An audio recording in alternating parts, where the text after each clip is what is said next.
Thank you, Judy. Harry, great surprise started this morning at 3 o'clock. I woke up, couldn't talk, had chills and fever, and I said, oh my God, what a time to do this. Here, I gotta talk. I gotta talk. What do I do now? So I said, well, first thing you need to do is go back to sleep. And the second thing to do is have in mind what you're going to do when your voice breaks and you can't stand up here anymore. And then I thought of Judy. And I thought of Harry. And then they gave me a great surprise this morning. Harry brought his mother and his aunt here, Jane and Betty. Betty and Jane, stand up, will you please? These are some great people, I'll tell you. They have helped in Judy's and Harry's first year. In fact, they had a anniversary last week, wasn't it, Judy?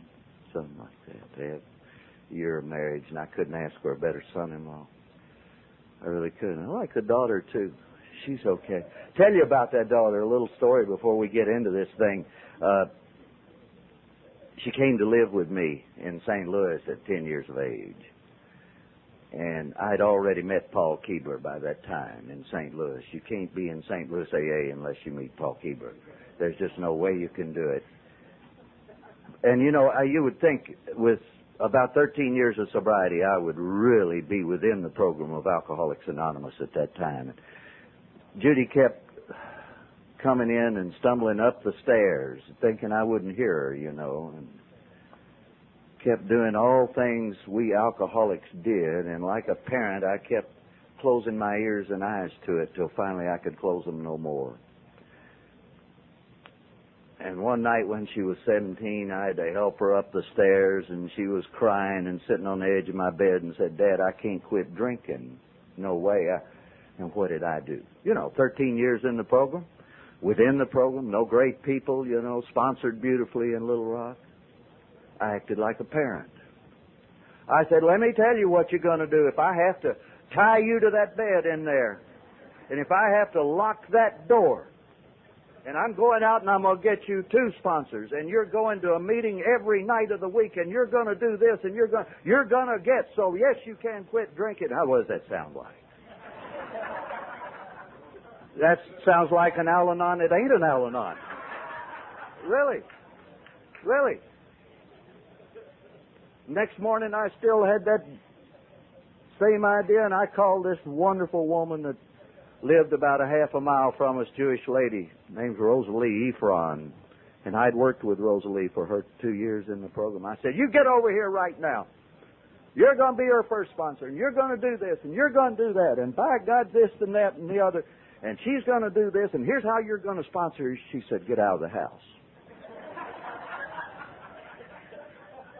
She said, get out of the house. If you're there, your car's there. When I get there, I ain't coming in. I'm not coming in. You just get out of the house. You're acting like a parent, not a 13-year-old member of Alcoholics Anonymous that's supposed to be within the program of Alcoholics Anonymous. Rosalie came in and took over. I got out of the house, and I paced, and I drove, and I said, she can't handle this alone, you know. I think it was God's will. I really do. I think it was God's will that got me out of that sponsorship situation. And I think it was also God's will that He said, stay away. He said, don't you guide her. She can get guidance from other people. And it was a little rocky at first, but then afterward, Judy got into this thing. What, you got 8 years now? 7 years? 7 years. That's a miracle. That kid at 17 years of age, and I used to tell 17-year-old kids when they came into the program, go out and drink some more. You hadn't had enough problems. Really, you hadn't had enough problems. Go out and drink some more. Because we didn't know what to do with them then, was what it was. And then I look down here and I see Donna. Lives in my apartment complex. She's from Little Rock here. 17? Yeah. Got a few months in this program now. Then I look out there and I see Dick Connor. It's got 35 years in this program. Went through the Little Rock Approach Plan when it was an approach plan. Golly, they took your money and your name, and they took your life and your soul, and they said, you are ours now, and you will do precisely as we tell you, or go on back to Augusta. And Dick chose to stay. And I'm very fortunate that, incidentally, Robert and Margaret, are we ready? Okay. Hang in with me. Hang in. Thanks, baby. Thanks.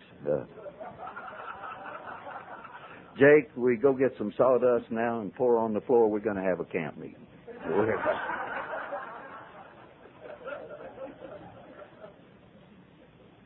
I was at a meeting the other night, and a young fellow by the name of Wade, everybody from Little Rock knows who I'm talking about. Wade said, I don't want to hear any more of these drunkalogs. I don't want to hear this, and I want to hear only about the psychological part of this thing. What makes it happen and what happens. Oh, God. I said, Wade, all you can give and all I can give in this program is how it was, what happened, and how it is now. I have no panaceas, no miracle cures for alcoholism. I'm no therapist. Hey, there is a voice from somewhere. Where'd that come from? It said, hurry up, I think, is what it said. I don't know anything about alcoholism. And the longer I'm within this program, the less I know about it.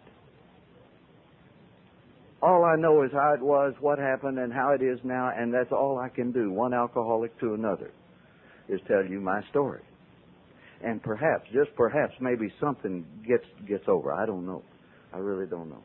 Jack laid it on us beautifully last night. I really enjoyed that, Jack. And then George came up, and George is one of my favorites. George is a disciplined member of Alcoholics Anonymous around here. Am I being charitable, George? Disciplined member. He's a dandy.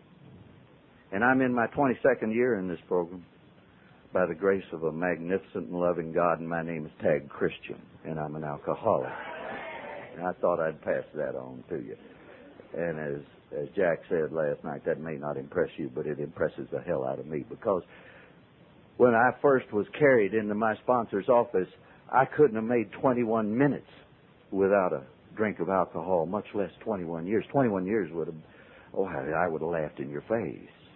21 days would have been impossible. 21 hours was a daydream, a fantasy at that point. But how it was that I was born in Umphrey, Arkansas. You know where Umphrey is, 10 miles below Stuttgart. My dad owned a mercantile store there in Umphrey. And we did pretty good till the Depression came along. We had to move to Little Rock. And the first drink of whiskey I ever took was when I was 12 years old. And I had double pneumonia. I was laying there on the bed, nightmares and chills and 106 degrees fever, and the doctor said there's no hope for it. And they brought in another Jewish doctor. His name was Strauss. Boy, my mother said, I'm through with these others. Let's bring another one in here. And he came in, the first thing he did, he said, go out and get some mustard plasters. We're going to get this man's fever down. Get some wet sheets, get some aspirin, and get a hot toddy. Hot toddy. You know what a hot toddy is, don't you? Most of you do. It's whiskey, and it's hot water, and it's a little sugar, and a little lemon, and it's the foulest tasting stuff in the world. And my mother gave that to me, and that's the first drink of whiskey I ever had in my life. My dad used to make home brew, and I'd sip a little of his home brew back during Prohibition. But I almost threw it up. It was so bad. But then that warmth got down there about halfway. And then it got all the way. And then I wasn't having chills and nightmares anymore. And I didn't care if I had fever anymore. Didn't matter. And by golly, a new thing had happened in my life. And I didn't care. And I said, give me another. And they gave me another. And I got well. Do you believe that? It was the whiskey's fault. I got well. And I think I pursued the miracle of that drink for the rest of my drinking life. I pursued this thing. I said, I want that same magnificent feeling that I got when that thing went down. Boy, just barely got it down, but when it got there, remember? I don't know if y'all had the same feeling as I did, but it did. And early in my drinking career in college, and I'd drink beer, and we'd have parties on Friday and Saturday night, and I noticed that I was the only one that was laying on the floor at night when the others were going to the restaurant to eat breakfast about 2 o'clock. And I was the only one passed out, and they thought I was a good drinker. There was something wrong with me at that point. And I just thought I was just a good drinker, that's all. And I was a square root drinker at that time. If one drink does this much for me, 2 drinks, twice as good. 4 drinks, 4 times better. 8 drinks, 8 times better. That's a square root drinker. That's an alcoholic drinker. Everybody used to pat me on the back. Boy, Tag, you really laid it in last night, did you? Yeah, man, I sure did. Suffering. Not going to do that anymore till next week. But I got through it. I got back to Little Rock. And I got an old job, and I played around, and I married a Quaker girl. I wanted some of the innocence she had, and she wanted some of the playboyishness I had, and those opposites mix and attract, but they never stay together that I've seen. It lasted 14 years through 3 fine children. Got a divorce on October the 23rd. Oh, God, will I never forget it. October 23rd, 1963. The worst thing in my life. The start of the worst things in my life. And I thought it was freedom at that time. No longer do I have to hide those bottles anymore from this woman. And incidentally, this woman had started, before we got divorced, she had started going to Al-Anon. Do y'all know what Al-Anon is? I hated that bunch of broads, I'll tell you. I hated them. They were screwing up my marriage of 14 years, for one thing. My wife no longer came home and wrung her hands and said, oh, God, what are we going to do now? When are you going to quit drinking? And she quit pouring out my beer and my whiskey. She said, you don't have to hide it anymore. Put it on the counter. That's all right. The kids and I are going out to show. Didn't care anymore. I hated that group of people. She put those pamphlets on my nightstand when I'd pass out in bed. You know, said, you too can quit drinking. I said, I don't need these things. What are you doing to me? One of my business associates or friends may come in here and see one of those pamphlets and think I'm alcoholic. She said, they know you're alcoholic and everybody else does. You're the only one who doesn't. Couldn't handle that. Couldn't handle it. The stigma, the terrible shame on my name would be too much. That cannot be that I am alcoholic. If you had my problems and my job and my family and all the worries and all the woes, you'd drink too. Sound familiar? You betcha. You betcha. And I drank. And I no longer could go to sleep without drinking anymore. Had that problem for 5 years. I tried it a number of times. Go to sleep without drinking. And I'd lay there and I'd shiver and I'd chill and I'd nightmare and I'd sweat the sheets out. And your problems at 3 o'clock in the morning when you can't do anything about them become multiplied. The problem of just getting out and making calls on dealers becomes a horror story at 3 o'clock in the morning. It magnifies itself to me. So I said, I'm not going to put myself through this anymore. I am going to drink every night so that I can go to sleep, so that I can wake up at 3 o'clock in the morning, and instead of dreaming about these horrible nightmares that are going to happen to me in the future, boy, and I had the future in the palm of my hand. I was really running my life. I'll just reach down and take some more whiskey and I'll go back to sleep, and that was my life. That was my life. I traveled, fortunately. I couldn't do that at home till that wife of mine got in Al-Anon, and then they'd sort of laugh at me. I'd be laying there passed out. The kids would laugh at me, you know. I think they got an Alateen. There wasn't even any Alateen in Arkansas then, but they had their own Alateen. They sort of laughed at me. And I lost everything. Lost the family, and I thought that was the greatest misfortune man could have. The degradation of losing a family, losing your I didn't have any more friends left. Didn't have any money. My God, I spent it all. Crazy things. Alcoholic things. Buying a new car when I didn't even have the old one anywhere near paid for, and it was in perfect shape, but needed a new car. Things of that nature. Buying a $300 suit when a $69.95 one would look just as good. Alcoholic things. So, October of 63, the divorce, and all that divorce did was send me off to an apartment of my own where I could put my bottle out on the counter and I could drink when and where and how much and how often I wanted to. And do you know what that did to me? That speeded up my entrance into Alcoholics Anonymous is what it did to me. Because after 4 or 5 stints in the hospital with pneumonia, they called it, and flu, they called it, and malnutrition, they called it. And Tag, you're going to have to stop worrying. You're just worrying yourself sick, in the hospital, getting shots, detoxing.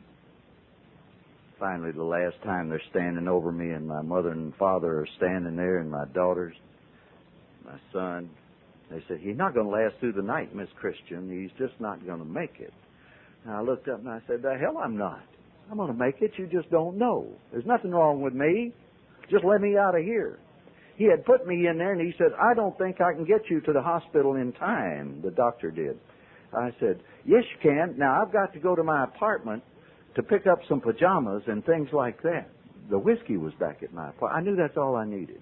Just give me the whiskey.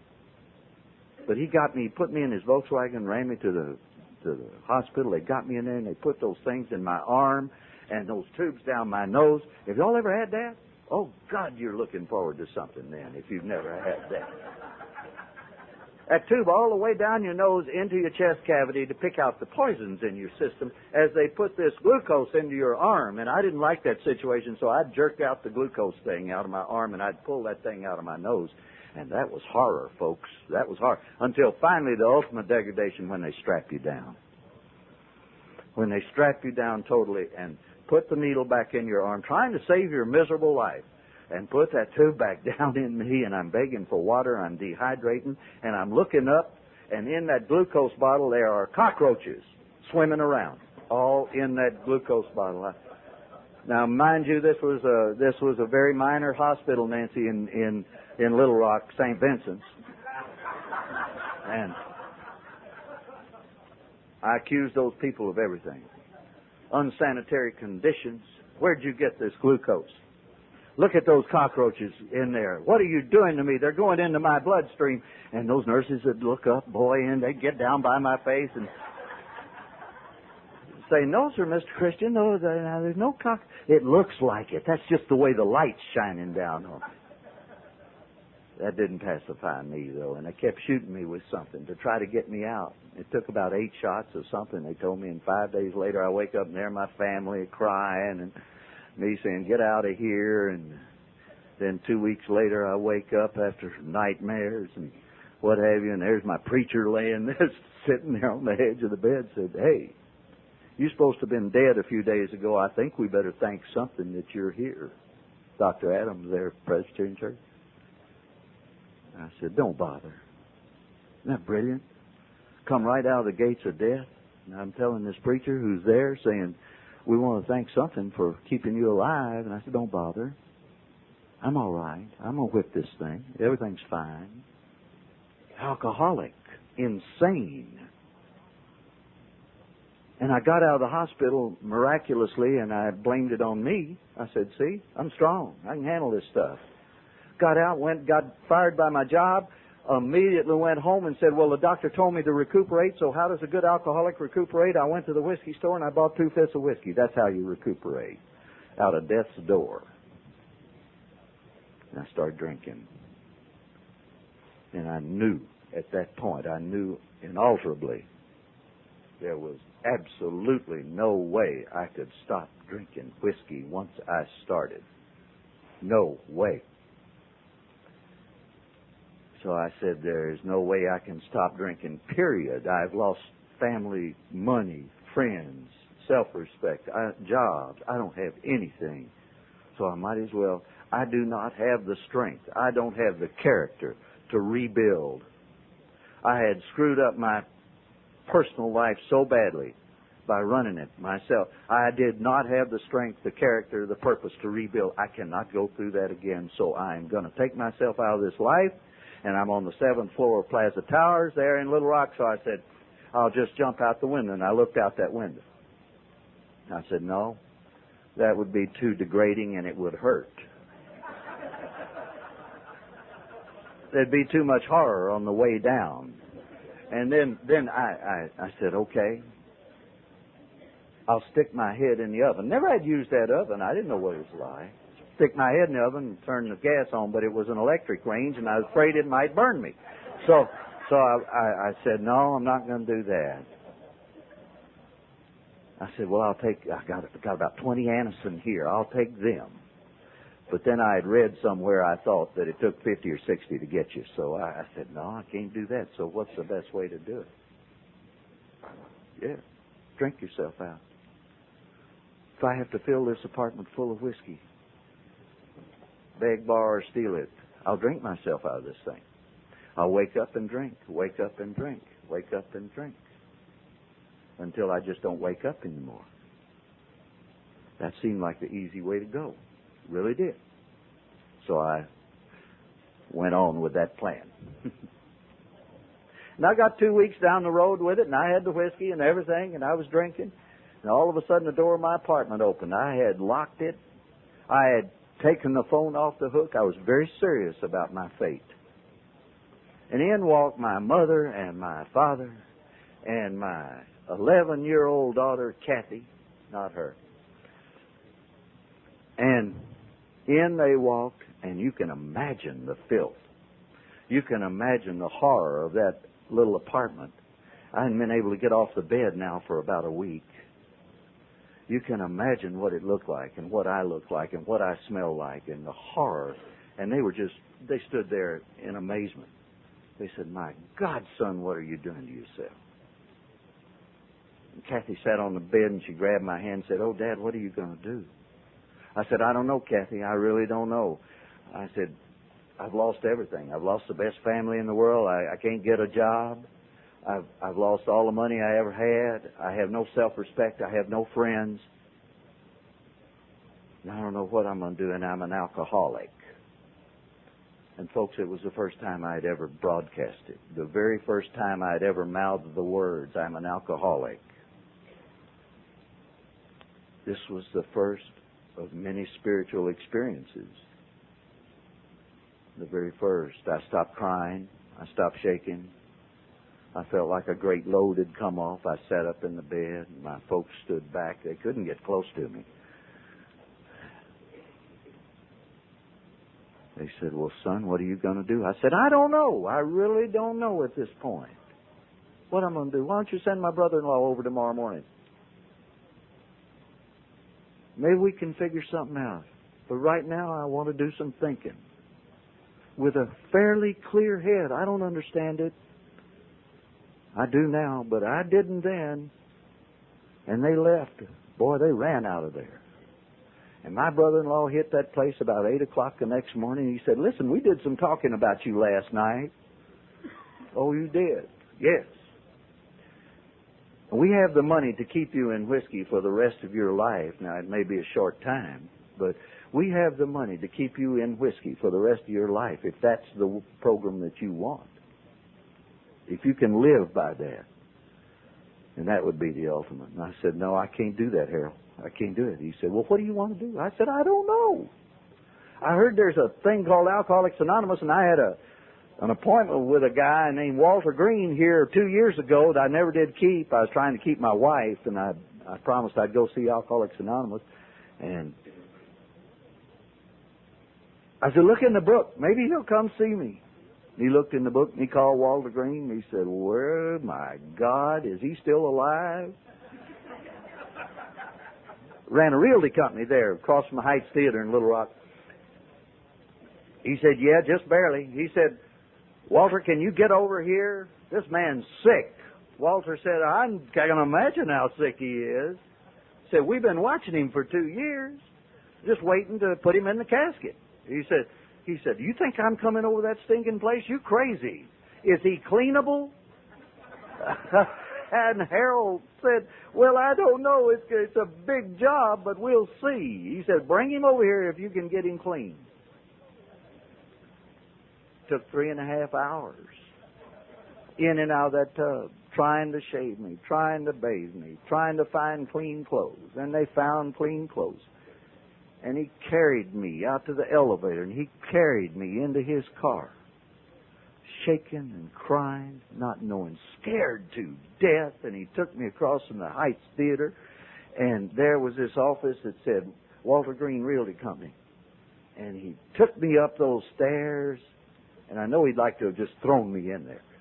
Walked in, and he had an office about 10 by 12, 10 by 15. He had chairs around the wall, and he had 3 desks, and had a secretary and a sales manager and a salesman, and there were a bunch of crazies sitting around the wall. Girls and boys, men and women, who were drinking coffee, laughing and telling jokes and enjoying life. I said, nobody does this anymore, so they're crazy. Bunch of crazies. I knew half of them. I hadn't seen them in years. Walked in there, "Hey, Tag. Yeah, how are you? Man, you look terrible. Come on in." His secretary was named Emma Lou, not the one we know now. She said, "Tag, I hadn't seen you since high school. You looked better then." I said, "Yeah." She said, "Come on in here, boy. We're going to have a time." Walter came out of that office and said, "You meet all these people? They're crazy, Tag." I said, I know. He said, "Come on in my office." He said, "Harold, I got him. Did you pack his clothes?" Harold said, "Yeah, here they are." About a half suitcase full of old clothes, and threw them in the office. Walter said, "I got him, Harold." And he did. He took me in that office, and I'm sitting there shaking like a leaf and crying, and I didn't know what was going on. He said, "Tag," he said, "been waiting on you 2 years. He said, now I want you to find some sort of honesty. I know you haven't had a lot of that in the last few years." He said, "But try to tell me the truth and tell me all about yourself. I'll listen, I promise." And nobody had offered to do that in a long time. They didn't want to hear anything I had to say, because it was insanity. So Walter sat there and listened. And I did. I don't know how it happened. I think this was a second spiritual experience. But I found some honesty. I don't know where it was, and I told him. And I told him how I drank, and how I did this, and how I'd lost a family, and I'd done this, and I'd done that, and I'd done the other. I said, "There isn't anybody like me, Walter. I'm crazy. Nobody does these things. No human being, no sensible. I'm crazy, Walter. You're going to have to lock me up, and I can't quit drinking. There's not a way in the world I can quit drinking." He said, "You think you're pretty bad, don't you?" I said, "Yes, sir." I called him sir. You betcha. Scared to death. He said, "Now let me tell you about me." And all of a sudden he started talking. And he started rolling his story out. And by God, it was the same as mine. And I started shaking my head. And I said, you didn't do that too." "What? You did? When you started drinking, you couldn't stop until you passed out? What? You did that too?" I said, "Every one of those people out there in that office did that too. They're crazy, Tay." Said, "They did it too. They're insane. See my secretary? She did it too. See my sales manager? He did it too. Just like you did. Maybe the circumstances were a little different, but we did it just like you." I said, "But I can't quit drinking, Walter. I can't quit drinking." He said, "See that man out there? He's got 8 months. He said the same thing when he sat in here." "See my secretary? She's got a year. She was the worst case I ever saw in my life. See my sales manager? He's got 6 months. See all those people? He's got 18 months. He's got 2 years. He's got a year and a half." They all said the same thing. "Dad, what's he done to me?"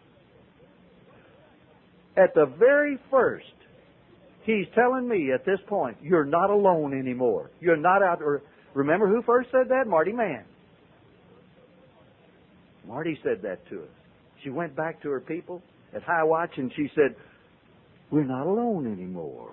There's somebody else out there." And Walter's telling me, "Tag, you're not alone anymore. We're just like you." What a great revelation this was. I had no idea.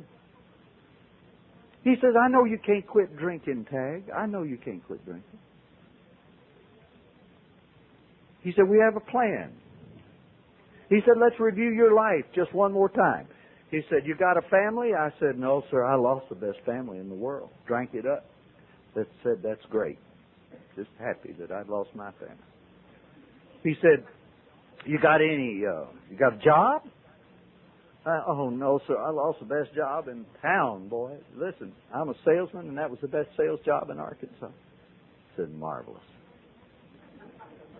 Just delighted that I didn't have a job. You got any money, Tag? I said, no, sir, I don't have any money, Mr. Green. I owe everybody in town. I got hot checks at the whiskey store. I said, I owe past child support. I don't have any money. Walter, he said, oh, this is great. I thought he was going into elation there for a second. Magnificent, he said. I said, I don't understand. With all my miseries and everything, you're excited. You're happy about my miseries. He said, let me tell you why I'm happy. He said, first, you don't have a family. Nobody's going to be bugging you when you go home tonight. When are you going to do this? When are you going to pay these bills? When are you going to get the groceries for us? When are you going to do that? Take us to the zoo. Take us to the show. Quit that drinking. Nobody's going to be doing that tonight to you. You're going back to I'm going to try to get you in the dormitory, but you're going to a place where they'll understand you too. He said, so you're not going to have that worry. He said, you hadn't got a job. He said, Tag, you don't have the pressure of a job. Nobody's disturbing you, telling you got to go out and sell so much today. Don't have that pressure. He said, and besides, you don't even have the strength to punch a time clock. He said, you couldn't sweep my floors for $5 an hour. He said, you'd fall flat on your face here. So you can't handle a job. Any job. Yeah. Come think of it, you're right. I can't handle a job. Okay, so that's good, isn't it? I said, I guess if you say so. He said, and you don't have any money, Tag. I said, you're right, sir. I don't have any money. Oh, everybody in town. Crying. He said, let me tell you something. There are two things that are going to get you drunk in Alcoholics Anonymous. The first one is money, the abundance of, a lot of it. It's going to get you drunk. And the second thing is alcoholic women, and I want you to stay away from both of them. Both of them. I didn't understand that because when I staggered into that thing, what would fix me better than anything? Maybe about $30,000 and a beautiful, warm lady. And I'd move to San Diego and start life over again, or Hawaii or somewhere like that. And he's telling me I can't do that. That's my problem, is when I get money and somebody else that doesn't know how to handle life, that I'm in trouble. I'm in deep trouble. And I took what he said on faith, because I sure as heck didn't believe him. I didn't believe him. He said, what's the most important thing in your life, Tag? I said, whiskey. Alcohol. Absolutely, he said. We check one up for you. That's the right answer. He said, Tag, we have a plan.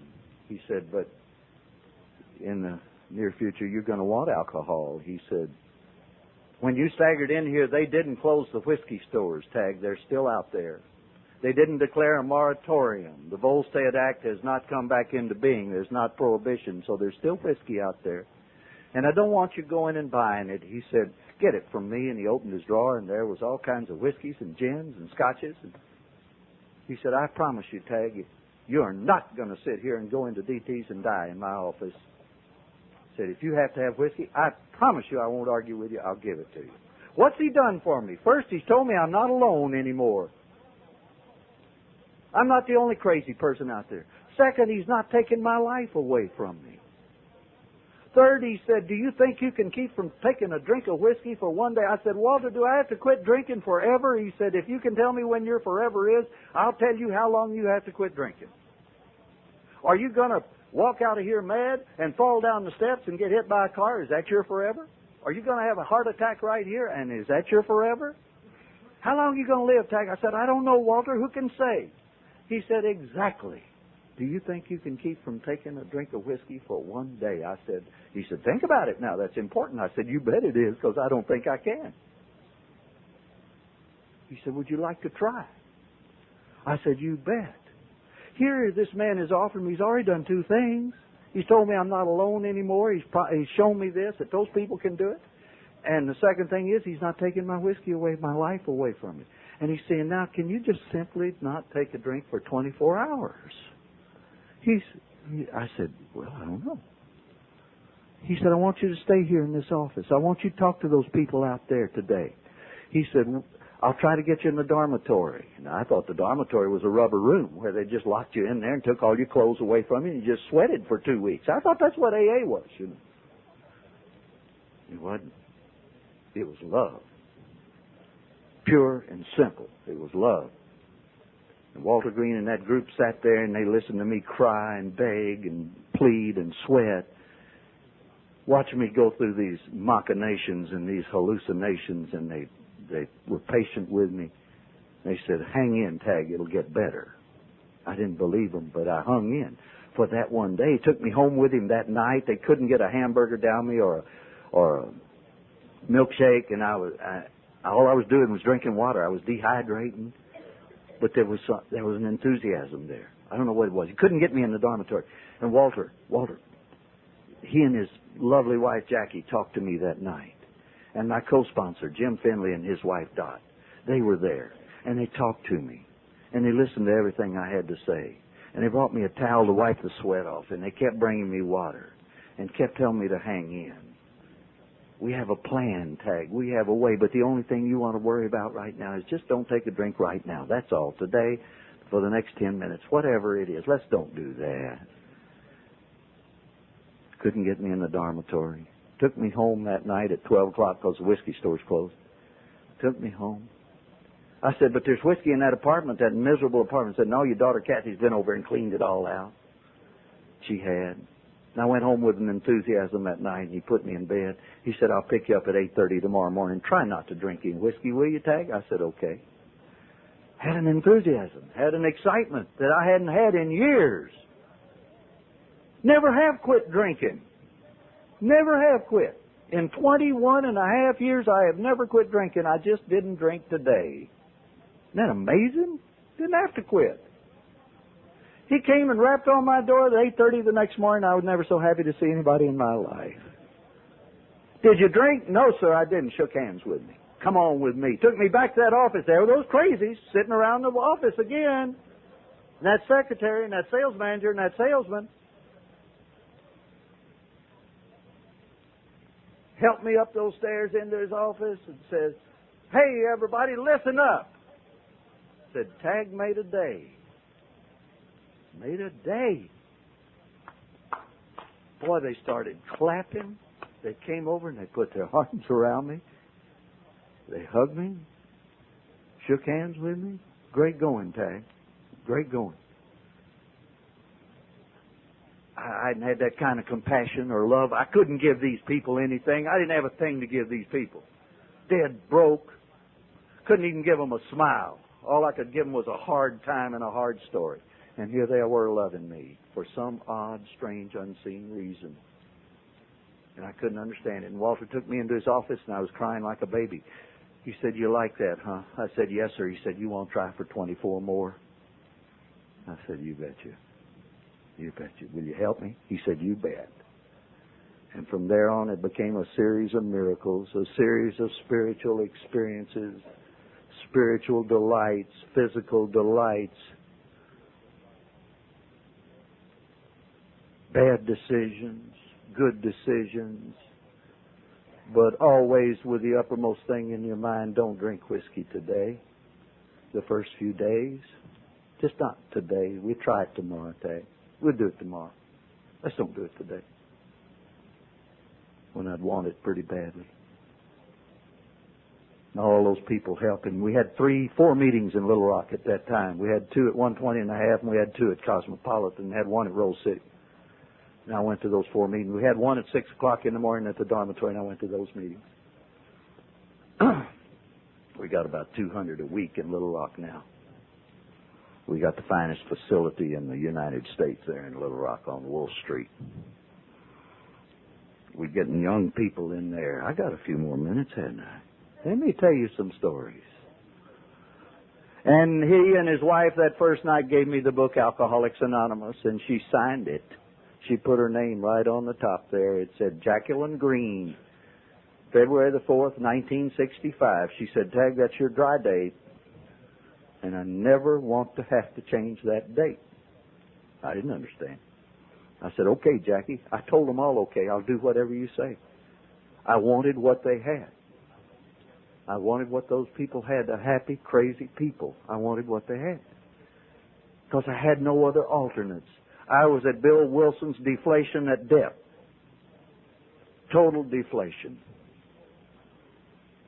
And by golly, they gave me the book Alcoholics Anonymous. Walter said, try reading this thing.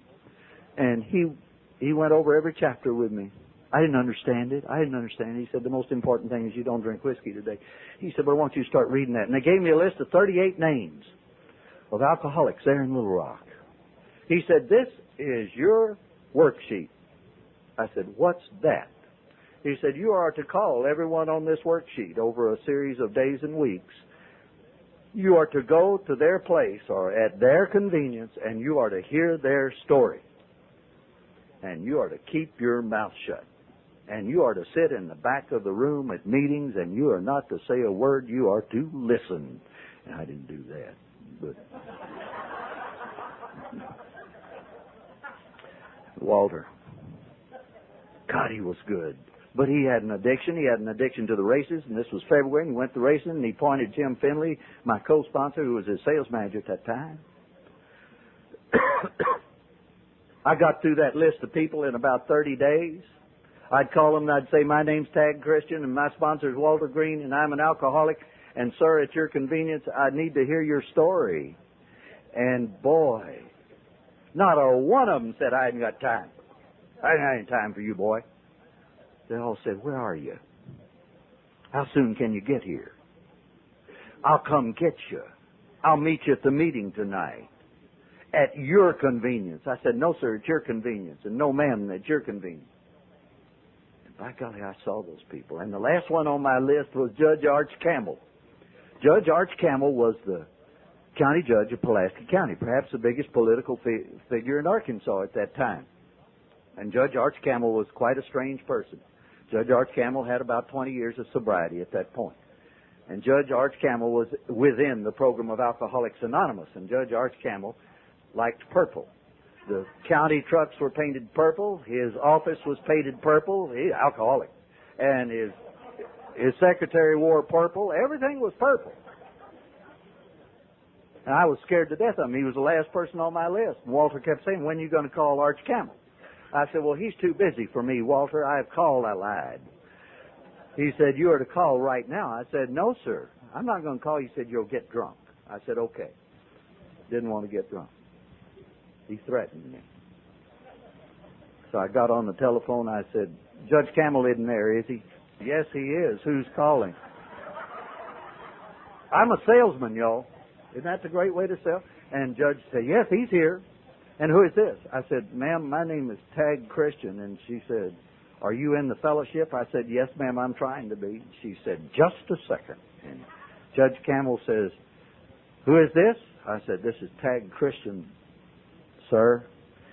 And I know you don't have time to see me. I'm an alcoholic and Walter Green's my sponsor and you're on my worksheet.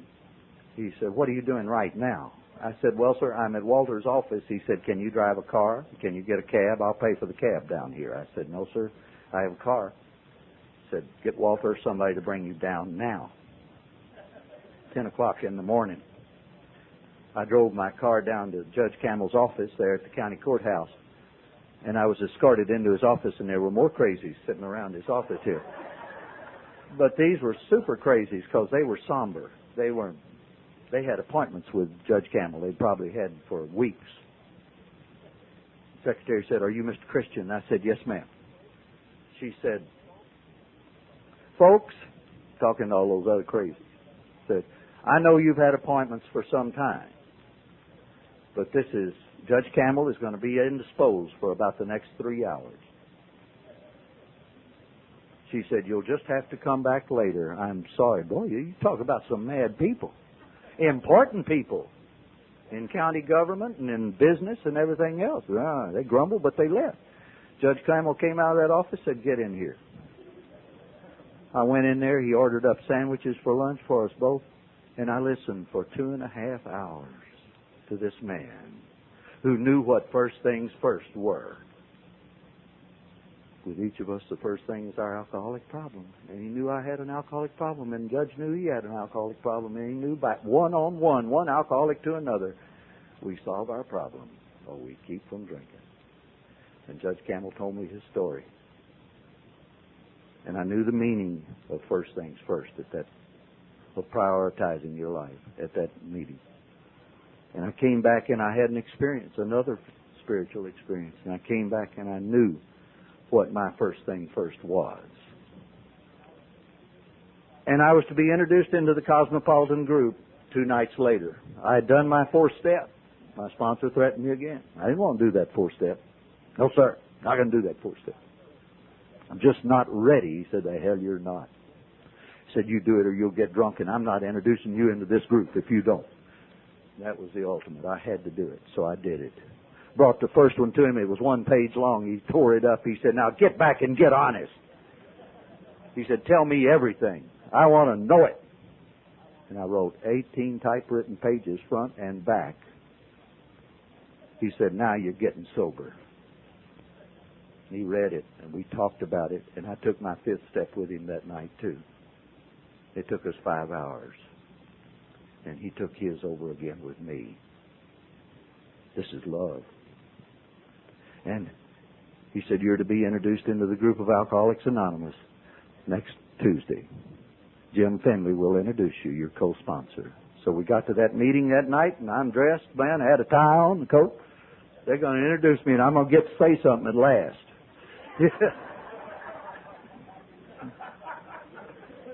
Got me up there. And I'm sitting there, and it's 8 o'clock. No Jim Finley. Walter's sitting there looking at me, sort of funny. He said, I said, where's Jim? Where's Jim? Well, why isn't he here? He said, Taggy's drunk. I said, what? I just collapsed. Here's my co-sponsor, a guy that knew more about Alcoholics Anonymous than anybody I ever saw. Here's a guy that I loved and I leaned on. If I'd have known he was getting drunk, I'd have probably gotten drunk with him. Walter said, that's why I didn't tell you. He got drunk. When he knew he had to give you to the group tonight, he got drunk, Tag. That taught me another lesson. I can't keep this thing unless I give it to somebody else. I cannot do it continually. Jim Finley never got this program. You Memphis people might know him. He died about 3 years ago over there. He had a year of sobriety. I was delighted to hear this. Great person. Great, marvelous person. Great experience in my life. Give me another 5 minutes here.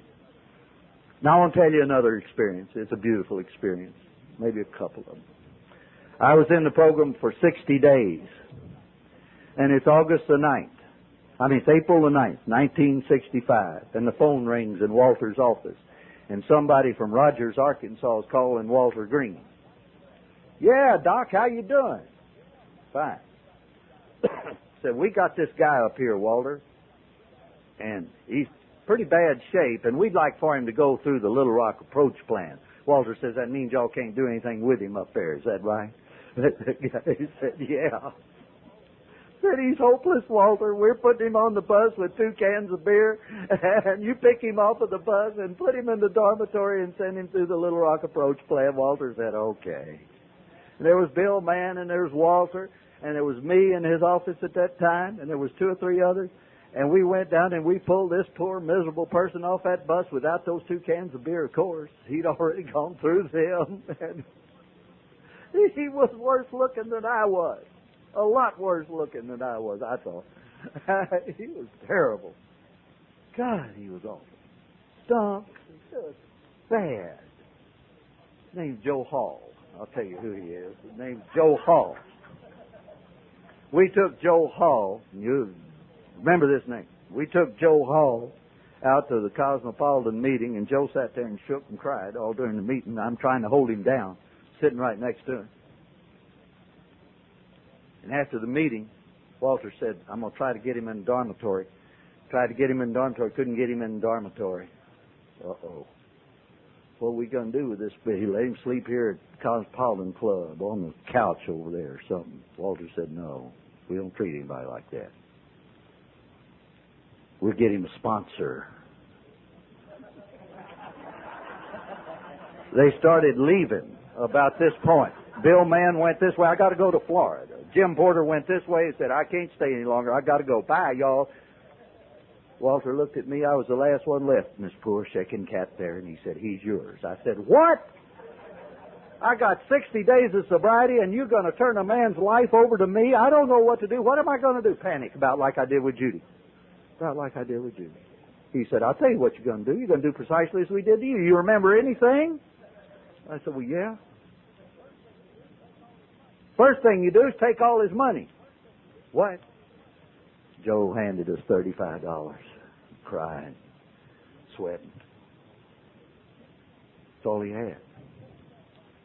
Said, now you take him downtown, you put him in a rooming house downtown, close to the dormitory, if you can find one.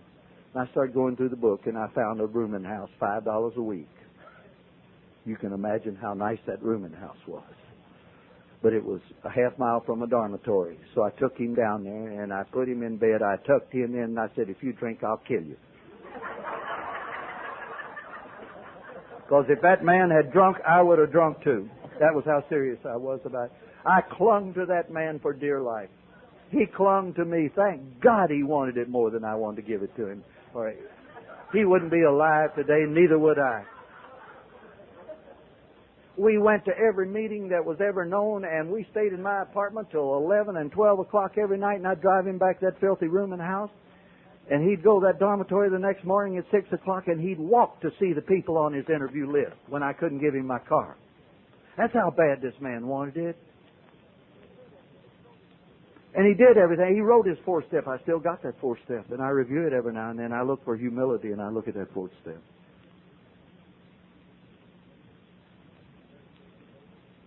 And 30 days later, here's a new man. Here's a man that's getting whole again. And I call his wife and I say, Dee, I know you don't want any part of him. I said, come on down, please. Pick him up. He's ready. He seems like he wants what we have. He's a new person. I'm not coming down there. I don't want Joe Hall anymore. I don't want any part of him. I said, please. I got you a room at the Downtowner Inn tonight. Now, you and I and Joe go to dinner. Then if you and Joe don't want to stay together, that's all right. I'll send you back home. But I've got a room. She came down. We had dinner. And she saw the change in that man. And I threw them in that room together that night.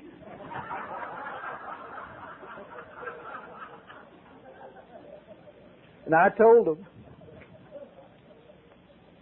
The doctor had told them a few months back that they couldn't have any more children. They had one child named Tommy Joe.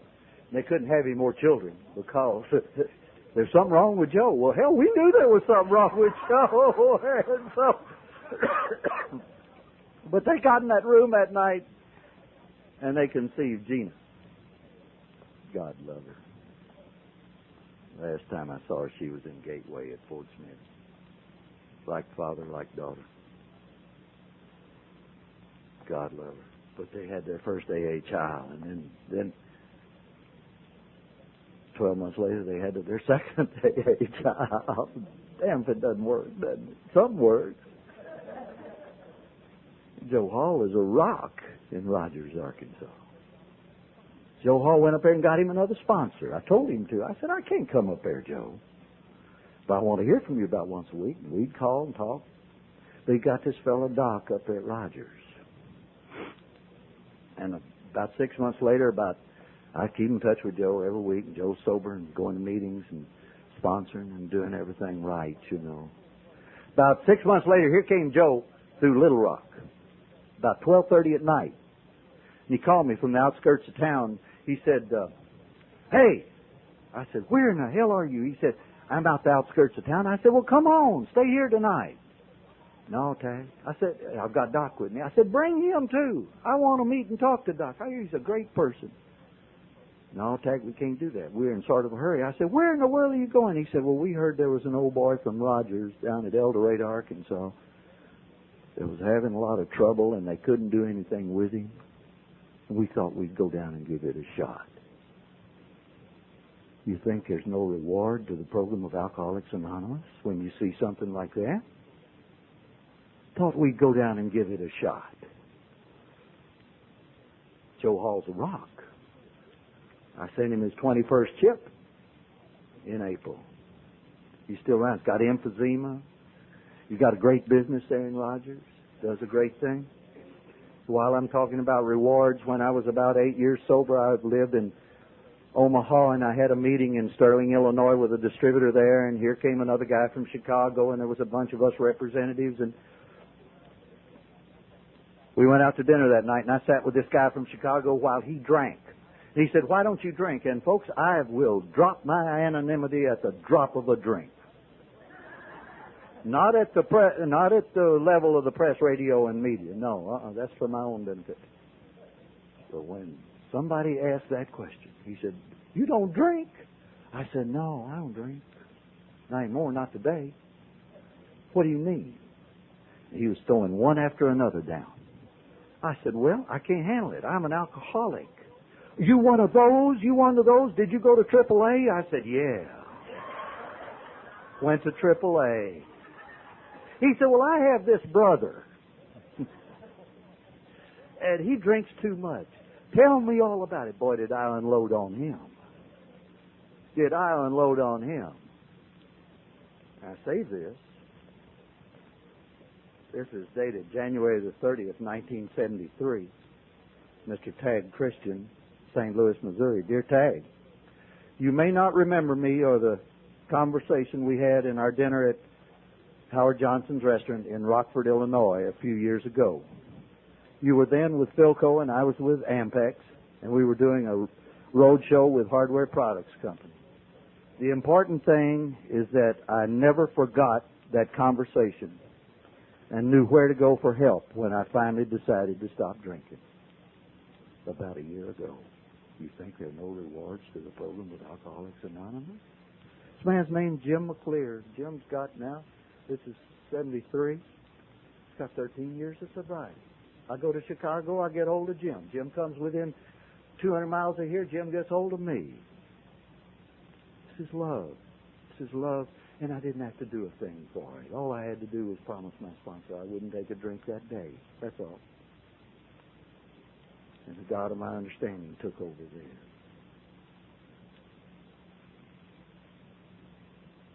And that's the way it works, as far as I'm concerned. I'm not going to... I do 4 things. I'll finish this off with this. I do 4 things each day. I try to do 4 things each day. I met Paul Keebler, and Paul introduced me to the Absolutes. When this thing was formed in 1935, we didn't have a big book or 12 and 12 or anything like that. We didn't have any pamphlets. We had the Oxford Group, we had the King James Bible, and we had the Sermon on the Mount by Emmett Fox. And we had the 4 absolutes from the Oxford Group, which are the principles of Alcoholics Anonymous. Absolute honesty, absolute purity, absolute unselfishness, and absolute love. And Paul introduced me to the 11th step when I met him in St. Louis. And he told me about the absolutes. Those are the principles of this program. Only God is in the absolute, and we strive for those things. Absolute honesty, purity, unselfishness, and love. And I was at 11th step meeting the other night. They said, how do you know when it's God's will? I said, it's pretty simple. Well, I have a criteria. When I'm in meditation and I make a decision, I apply the absolutes. Is it honest? Is it true or false? Is that decision true or false? Is it pure? Is it beautiful or bad? Okay. Is it unselfish? Is it good or bad? Is it for me or is it for somebody else? And does it incorporate love? And if I can answer those 4 in the affirmative to those 4 criteria, then I know it's God's will. There is no way I can get around God's will. So I developed from the steps of Alcoholics Anonymous and the absolutes of the old Oxford movement 4 things I do each day. The first thing when I hit that floor is I turn my life over to God. I certainly can't handle it. The God of my understanding. Please, God, if you'll take my life today, thank you. Second thing, I make a commitment, make a decision. I'm just not going to drink any alcohol today, and I've added cigarettes to that the last 18 months. And they promised me when I quit smoking I wouldn't have any more bronchitis. They didn't. Here I got it, but that's all right. So I'm going to make a commitment today. I don't believe I'll drink any alcohol just this day. I hadn't ever quit. I'm just not going to drink it right now. Third thing, I'm not going to tell any lies this day. I'm going to try not to tell any lies this day. And that's hard because I'm a salesman. And that is terribly hard for me. And the fourth thing is I'm going to try to tell somebody else about this magnificent life that's given me 21 years of beauty. Jake, I want to thank you, and Hardy, thank you all for listening to me. It's been a marvelous, marvelous meeting, and I hope you'll ask me back. Thank you. Thank you.